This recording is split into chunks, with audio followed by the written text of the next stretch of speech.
Students, कैसे हैं आप सब? उम्मीद है आप सब खैरियत से हैं। Welcome to my YouTube channel The Hope 706। Please subscribe the channel and click the bell icon so that you can watch my next video. ये स्टूडेंट्स, आज के लेक्चर के साथ शेख बिलाल खल एडवोकेट आपके साथ हाजिर है। आज हम बीएससी का एसए नंबर 17 करने जा रहे हैं और हमारा जो बीएससी के लेक्चर्स हैं वो अंकरीब खत्म होने वाले हैं। आज जो लेक्चर है स्टूडेंट्स, वो एक तो फिर साइंस फिक्शन साइंस पे है, साइंस साइंटिफिक है। आइए बगैर वक्त ज़ाया किए देखते हैं कि लेक्चर क्या है और एसए नंबर 17 क्या कहता है। अगस्त 2026 में हम जाएंगे। There will come soft rains, ठीक है। इसको लिखा है Ray Bradbury and he was born in 1920 and died in 2012। He was an American writer. अच्छा, what about there will come soft rains, किसके बारे में है?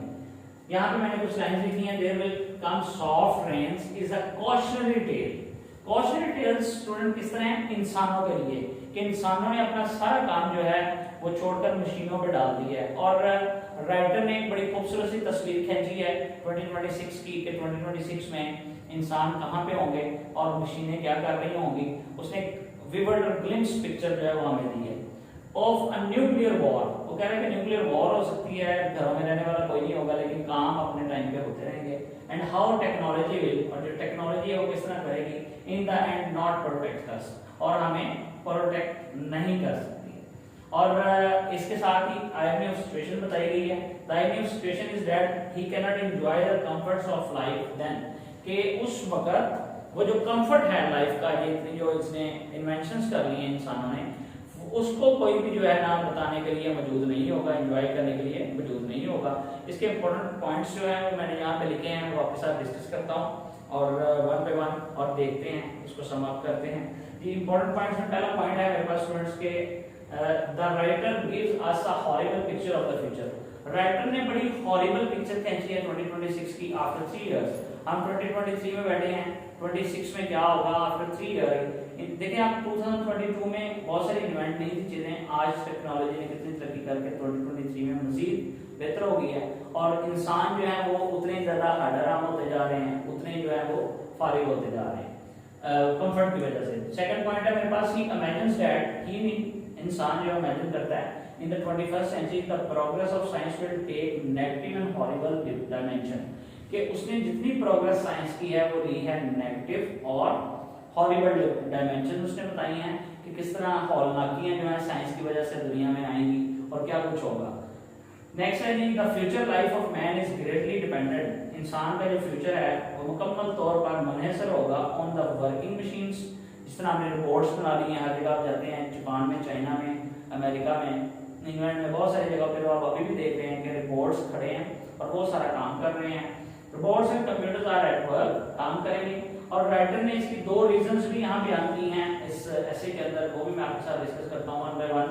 The writer describes two reason. Number one, his ability to enjoy, उसकी जो ability है is deadened by too much dependent on machine, वो सारी खत्म हो गई। क्योंकि देखिए उसने क्या करना है, जिस तरह पहले लोग हल चलाते थे, ठीक है, बैल से काम लेते थे, आटा खुद घूमते थे, अब कहते हैं आटे वाली मशीन आ गई हैं, सफाई खुद करते थे।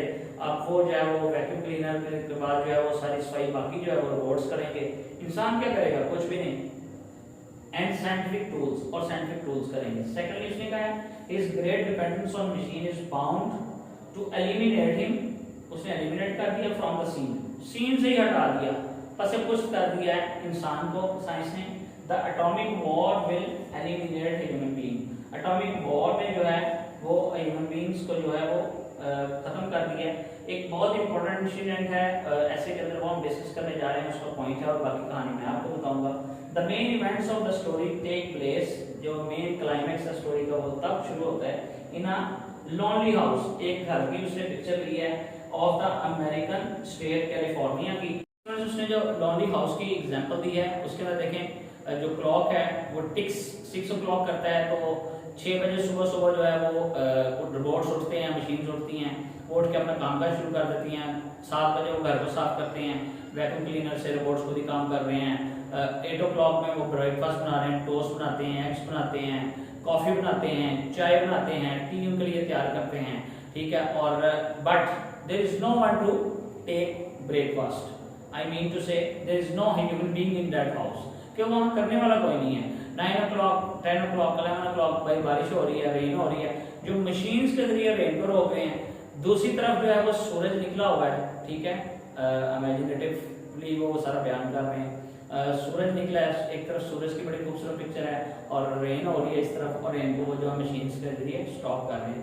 तो the writer is trying to tell us that human beings takes nowhere and machines is transform, और मशीन्स जो है वो they take place on human beings.